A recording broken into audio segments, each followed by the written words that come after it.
হে জগতবাসী, আশা করছি সকলেই ভালো আছেন। তো আজ আপনাদের সামনে একটি আলোচনা নিয়ে আসলাম।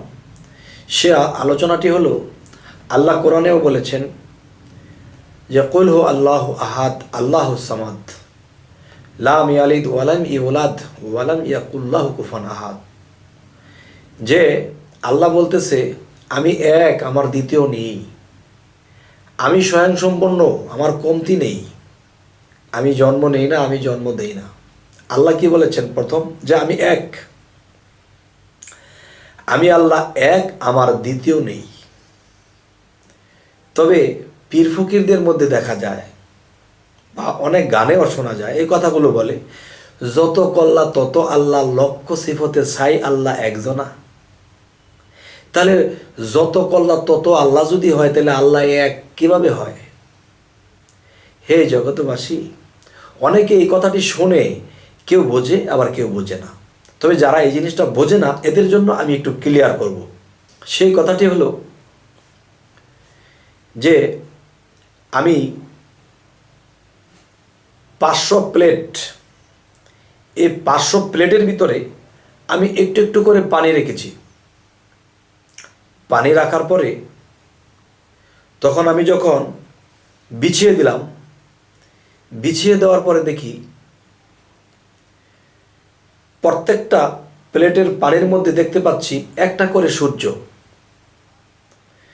তাহলে আকাশের সূর্য তো একটা, তাহলে এই 500 প্লেটের দিকে যদি লক্ষ্য করি, 500 প্লেটে 500 সূর্য আছে।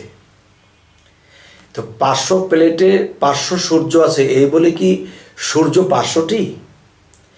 একটি সূর্য 500টি দেখা যাচ্ছে। কেননা আল্লাহ কিন্তু একটা কথা বলেছে, যে নিজেকে পবিত্র করলো সেই সফল কাম। যেমন এই প্লেটের মধ্যে পানি রাখা আছে, এই পানিটা যদি ঘোলা হয়, অতিরিক্ত ঘোলা যখন হবে, তখন কিন্তু সেই সূর্যের ঝলকানিটা বা সূর্যটা দেখা যাবে না। এই পৃথিবীতে যারা নিজেকে পাপী করে নিয়েছে, এই পৃথিবীতে যারা বিভিন্ন পাপ করতে করতে নিজেকে ময়লাযুক্ত করে ফেলেছে, তখন তাদের মধ্যে যদি আল্লাহ থাকে বা আল্লাহর ছায়াটাও থাকে, এটা দেখা যায় না। সেই মানুষগুলো শয়তানে পরিণত। তো আল্লাহ কি বলেছে? যে নিজেকে পবিত্র করলো সেই সফল কাম।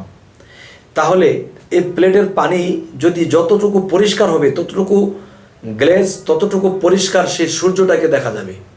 কিন্তু একজন মানুষ যখন নিজেকে পবিত্র করবে, তার মধ্যে আল্লাহর চরিত্রগুলো ফুটে উঠবে।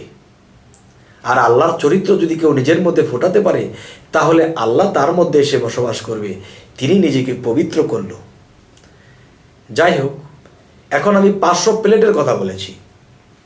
যদি দেখা যায় কোটি কোটি অগণিত প্লেটের মধ্যে পানি রাখেন, এই অগণিত প্লেটের পানি যদি কেউ পরিষ্কার রাখতে পারে, তাহলে এই প্লেটের মধ্যে কোটি কোটি সূর্য দেখা যাবে। তবে আল্লাহ এক। তখন এই পৃথিবীতে লক্ষ কোটি অলিয়া আউলিয়া যদি থাকে, যারা নিজেকে পবিত্র করেছে, এই প্রত্যেকের মধ্যে আল্লাহ এইভাবে আছে। সুবহান আল্লাহ, আল্লাহ মহান। যে আল্লাহ ঠিক এভাবে থেকে মানুষদেরকে পথ দেখাইতেছে। সেটি হলো কিভাবে পথ দেখাইতেছে? যেমন নবুয়াতের যুগে, পয়গাম্বরের যুগে, তখন কিন্তু যে আল্লাহ এদেরকে আগে পবিত্র করেছেন, এরপরে এর মধ্যে আল্লাহ এসেছেন, এসে এই নবী রাসূলদেরকে পরিচালনা করতেন। আর এই নবী রাসূল তারা সমস্ত বান্দাদেরকে, উম্মতদেরকে পরিচালনা করতেন। যাই হোক, এই জন্য একটা কথা বলা হয়, নবীকে যদি কেউ আঘাত করে, তাহলে আল্লাহকে করা হয়, কেন নবীর সাথে আল্লাহ মিশে আছে। তো নবুয়াত খতম। এখন অলিয়া উলিয়ার জগৎ, বেলায়েতের জগৎ। বর্তমান একজন আউলিয়াকে যদি কেউ মানে, একজন কামেল মুর্শিদকে যদি কেউ মানে, তাহলে রাসূলকে মানা হবে, আর রাসূলকে মানলে আল্লাহকে মানা হবে। তবে আজকের যে প্রসঙ্গ, সেই কথাটি হলো কুল হু আল্লাহু আহাদ আল্লাহু সামাদ। আল্লাহ বলতেছে যে আমি এক এবং আমি স্বয়ংসম্পন্ন, আমার কোনো কিছুর অভাব নেই। আরও একটি কথা, মানুষ বলে থাকে যে আল্লাহ নিরাকার, আল্লাহর কোনো আকার নেই। এই কথাটিও বোঝার ভুল রয়ে গেছে। যেরকম নীর আকার, নীর কিসের আকার? নীরেরও আকার আছে। তাহলে একটা ভাষায় নীর অর্থ পানি, আরেকটা ভাষায় নীর অর্থ বাসা। তবে পানির নিজস্ব কোনো রং স্রোত কিছু নেই। পানি যে পাত্রে রাখা হয় এই পাত্রের রং স্রোত ধারণ করে। লাল পাত্রে রাখলে লাল, সবুজ পাত্রে রাখলে সবুজ, কালো পাত্রে রাখলে কালো। তাহলে এই আদম ভাণ্ডের মধ্যে যখন আল্লাহ আসে তখন আদমের রূপে আল্লাহ আছেন।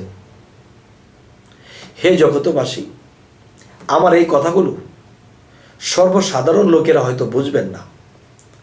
একমাত্র এই কথাগুলো ভালো করে বুঝবেন যারা তরিকতের জগতে আছেন, যারা মুর্শিদ মানেন এবং যারা আধ্যাত্মিক কথা বোঝেন, বোঝার চেষ্টা করেন, একমাত্র তারা আমার এই কথাগুলো মূল্যায়ন করবে। হে জগতবাসী, আমাদের এই চ্যানেলের আলোচনা যদি আপনাদের ভালো লাগে অবশ্যই সাবস্ক্রাইব করুন, তাহলে বাকি ভিডিওগুলো আপনাদের কাছে পৌঁছে যাবে। তো সকলেই ভালো থাকবেন। আল্লাহ হাফিজ।